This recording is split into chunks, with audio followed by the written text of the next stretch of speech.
Hello, everyone, and welcome to another video review of the latest episodes of Andor. Today, I'm going to be taking a look at episodes 7, 8, and 9. So, an interesting 3 weeks here. I was kind of thinking that maybe I would do this last week, but then Tales of the Jedi came out, and I wanted to wait to see how this week's episode turned out. So, I decided not to do a review last week. So, here we get 7, 8, and 9. Very, very interesting developments on Andor. And in my last review on episodes 5 and 6, I think I said that, oh yeah, I'm really enjoying the show. This is good. I don't necessarily see this as amazing yet. I don't know where everyone's getting this is amazing. This is the best Star Wars we've gotten in a while. I think I'm on that train now. I think after this week's episode especially, I think I'm very much like, yeah, no, this is amazing. This is really, really good. And it's been a slow build to get there, but as I've said, it's like it's been a slow build, but I'm pretty sure this is deliberate. They're going someplace with this, so I'm okay with the slow build. And now that we're kind of here, and we're in the last 4 episodes now, because there's 12, 9, 10, 11, 12. Okay, so there's 3. I'm bad at math. Now that we're in the kind of the last couple episodes here of the first season, I'm very interested to see how this all wraps up, and they just keep throwing interesting things at us, and even some curveballs, like the one lady whose name I can't remember, that I still can't remember. That's the rebel working for Luthen. She's Mon Mothma's cousin. Did not see that coming at all. I don't think that had been mentioned or alluded to at all. And then Mon Mothma gets in her hover car, and the driver says, "Oh, by the way, your cousin's at the embassy." And she's like, "Oh, well, let's go pick her up then." And then it's like, "Oh, hey, it's the rebel lady that's working for Luthen." Had no clue whatsoever. We'd seen her on Coruscant. We knew she was there. Well, and then she had left to go back to Cassian's planet, and then so now she's back on Coruscant again. So that was oh, well, hey, how about that? That was an interesting twist, and it really kind of helps because prior to now, Mon Mothma's story has felt just a teensy bit separate from the main goings on. I know her story is very important because she is the leader of the Rebel Alliance. However,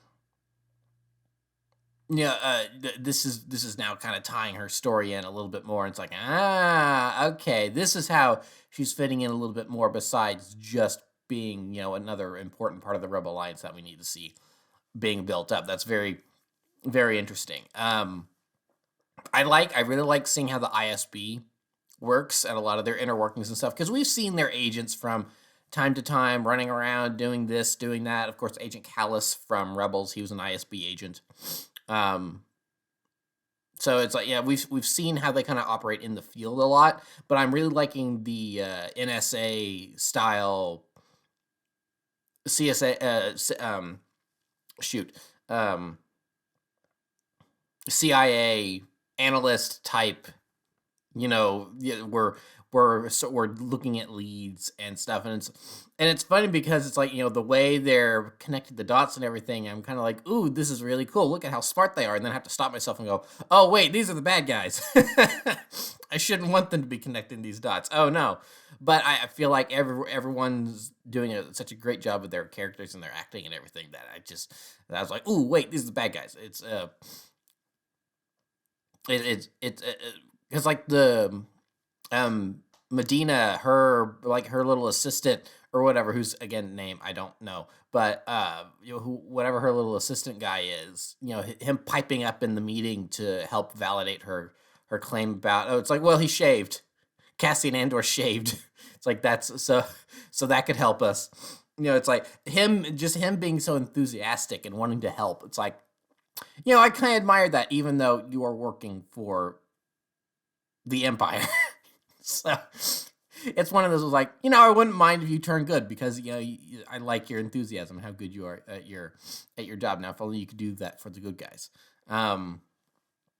One thing I find very interesting is we have the return of the character Melshi from Rogue One, who was a very, very small character in Rogue One. He wasn't really even a character. He was really just a named extra as one of the rebel leaders on the ground on Scarif, and we later see him dead, like everyone else in Rogue One.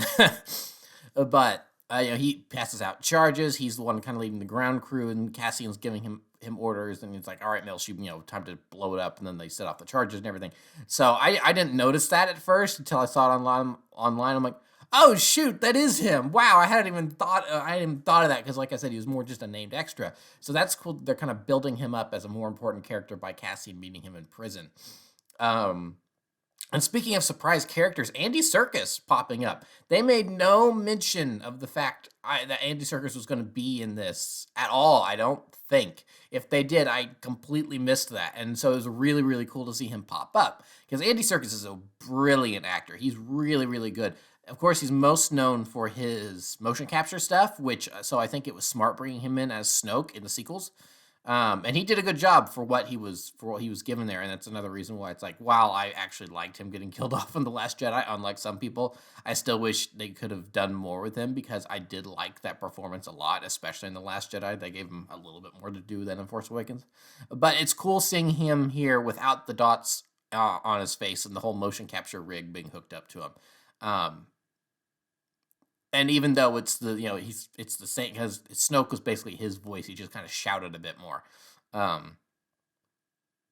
It's cool to see him playing another character, and that's the nice thing about Andy Serkis, is you could potentially get him to play like 5 characters in Star Wars, and most people would not even notice, thanks to motion capture and stuff. Because like, you've got his live action performance here in Andor, but you could get him to do a voice role in like the Bad Batch or something, and he could change up his voice, and it'd be totally different, and no one would ever know. And then of course he's Snoke in the sequel, so it's like you can use him over and over and over again, and most people aren't really going to notice, and he could play several different, very distinct characters. So of course, I haven't seen it yet, but I'm sure there's someone out there going, "Oh, is Andy Serkis' character here the template Palpatine would use to create Snoke?" It's like, I don't think so. I don't think so. I fully expect that there's some wackadoo out there that's probably going to think that, but I don't think that's the direction they're going. But I'm very, very intrigued by Andy Serkis' character, because in the first episode he was in, I'm like, okay, he's gonna be an obstacle that Cassian is gonna have to overcome. But then in this last episode, you see the wheels turning in his head, and as he, because he's very close to the end of his sentence. He's got less than a year left, less than a Earth calendar year anyway. Excuse me. So he's just like, head down, get it done. And it seems, it's like whatever he did, it seems like he regrets, and so he's like, all right, I'm going to do my time, and I'm going to get this taken care of, and everything. So that's why he's all head down and everything. But then you see the wheels turning, and him slowly realizing that no one's going to get out of there, and so he turns over to Cassian's side, because the old guy, who the only other thing I've seen him in is one episode of Doctor Who from Peter Capaldi's first season, Flatline, where they had the boneless, and which were the graffiti monsters that came to life and everything. And he was kind of an annoying old man that was just kind of the cynic of the group that you wish died, compared to other people that actually did die, but he managed to survive the whole thing, which is one of the Doctor Who does on occasion.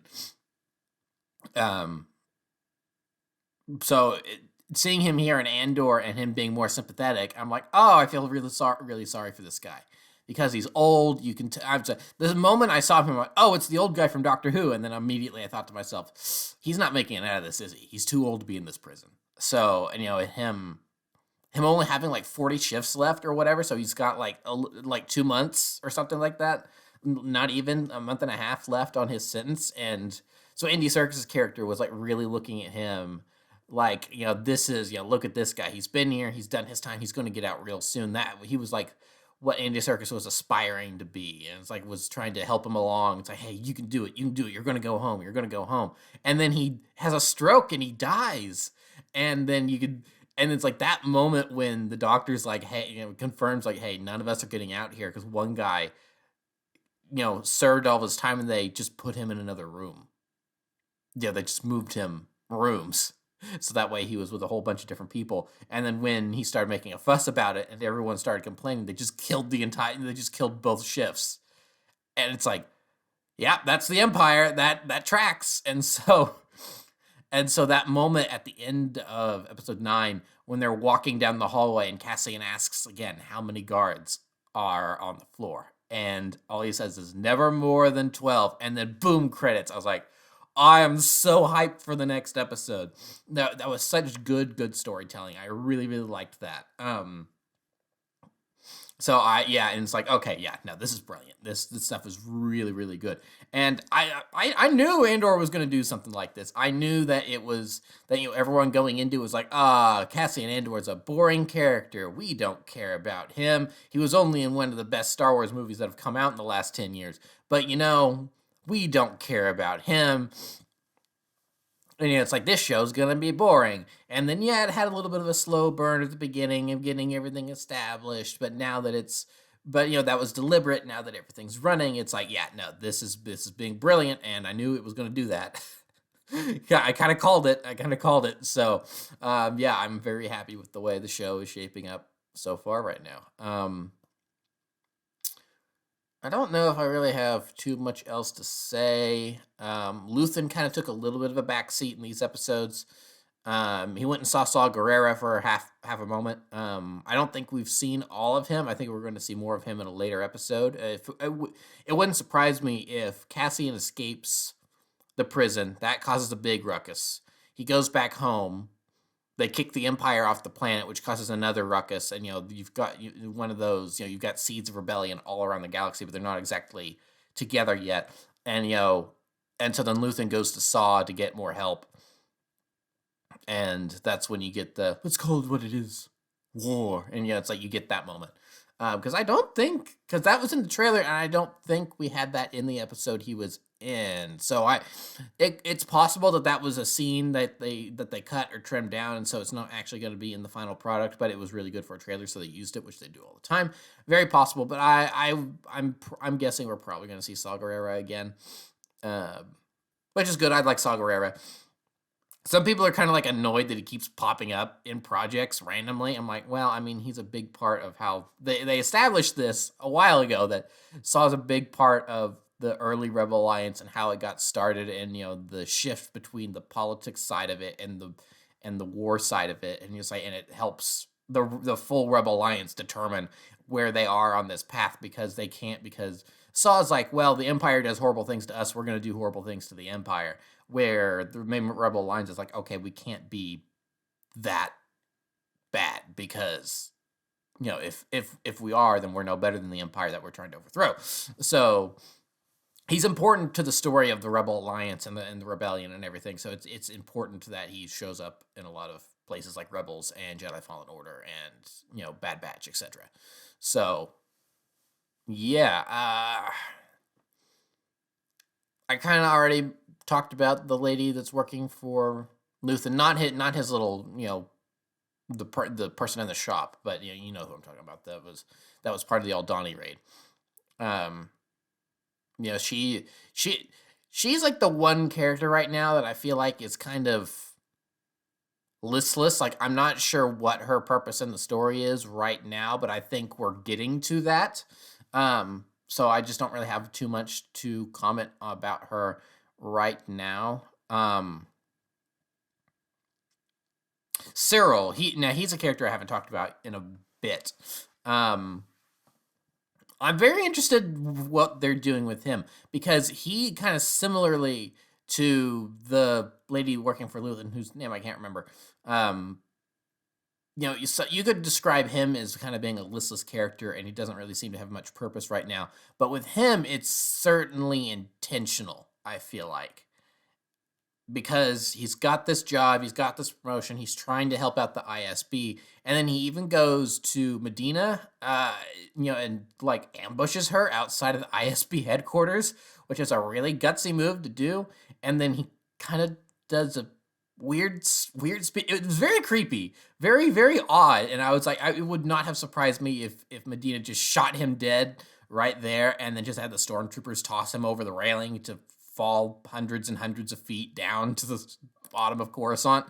But so yeah, he's a little listless. I'm not sure what he's doing right now, but that's I feel like that's very intentional on their part. It wouldn't surprise me if the last couple episodes of it just kind of seems like he's floundering around are actually uh he's actually working on something in the background. Like next episode or the episode after that, we'll get this is what he's been working on. He's going to unintentionally help the rebels. Like he's going to think he's doing good to help the Empire, but then he's like, look at this great job I did, and like the ISB is going to slap their foreheads and go, you idiot, you accidentally just leaked this entire all our passwords to the Rebel Alliance.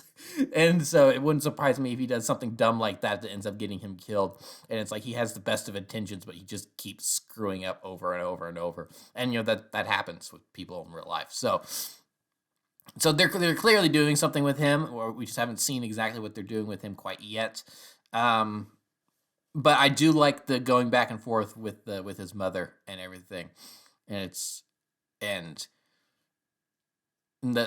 every time they just keep going to him, it's just very fascinating. And like it's him, like, I know you got my little personal box. I have ways of knowing, and it's like, oh my gosh, this is such a toxic relationship between these two. It's like she does not see any value in him as a person until like he goes, oh, I got promoted, and she's like, oh, your uncle will be very bad. Who the heck is his uncle? That's what I want to know, because Uncle Luthen, or no, not Luthen, Uncle what's his face? It's like they keep name dropping this guy, and I feel like it's gonna be it's him. Like this is a character we know about, but they keep name dropping this uncle that we haven't met yet, or like Uncle or. It wouldn't even surprise me if the Uncle what's his face is like a code name and it turns out to be Tarkin or something, or no. I think actually, because it's tying to Rogue One a little bit better, it would actually make more sense if if his uncle was actually Director Krennic. I could see that, and again, like the uncle, it's like, because I don't think we have his first name. Hold on, let me look that up just really quick, because I could totally see where Director Krennic. Oh no, wait, we do. It's Orson Krennic. Duh, I knew that. So I got about halfway typing it out in Google, and I'm like, oh wait, never mind. Yeah, Orson Krennic. So it's probably not okay. So it's probably not him, but it wouldn't surprise me if they do pull a fast one, and it turns out that he's someone that we know. So yeah, I don't really have too much else to say. I saw a complaint the other day online where someone said that they're incredibly bored with it because something hasn't blown up in like 3 episodes or something. I'm like, okay, then you're not gonna like this because this is not a blowy uppy show. It's like which is fine. Everyone likes different things. This is more slow, methodical, and thinky. But I hadn't noticed that. It's like, yeah, there hasn't really been a major action sequence in several episodes, and I think that's definitely a bold move on their part to not, because it's Star Wars, and so it's like you expect there to be just a little bit of action in every episode. But this is like the in terms of actual combat and stuff, it's like we haven't seen blaster shot, we haven't seen anything blow up. There hasn't been anything like that in several episodes, and I think that's the longest any Star Wars anything has gone without blowing something up. So I think that's a really bold move on their part, and I think it's paying off because even though we're not, there's still a conflict going on, and it's an interesting conflict of we're trying to track down these rebels before they can really form a big alliance, where and Cassian ending up in jail when he didn't. It's like, it's so funny that he ended up in jail for not doing anything after he had pulled off this big heist. Like, that's not what he's being arrested for. He's literally just being arrested for being in the wrong place at the wrong time, and I guess that shore trooper Sam Witwer guy had a quota to fill. So he calls in a KX unit to keep him pinned against a wall for a while. So yeah, it's just a lot of interesting stuff going on. It's like, and this is proof that like not every story needs explosions for it to be interesting and enthralling. And I am so loving this show right now. So Yeah, I could probably ramble on about it for another little while, but I'm going to be going about 20 minutes right now. I think that's probably a good place to wrap up because we'll get the next couple episodes. I think I'll probably wait until it's done and then come back with my final review for the whole season, depending on how things go. I don't know. Next episode could be like a major thing, and I need to talk about it immediately. We'll see. But right now, I'm thinking I'll probably be back after the last 3 episodes air, and we have the whole season finale and everything. So, so I guess that'll be it for this then. So thank you for watching. Remember to like, comment, subscribe, all that great stuff. Remember to follow me on Twitter and Instagram. Those links are in the description below, and I will see you guys next time. Thank you so much for watching, and goodbye.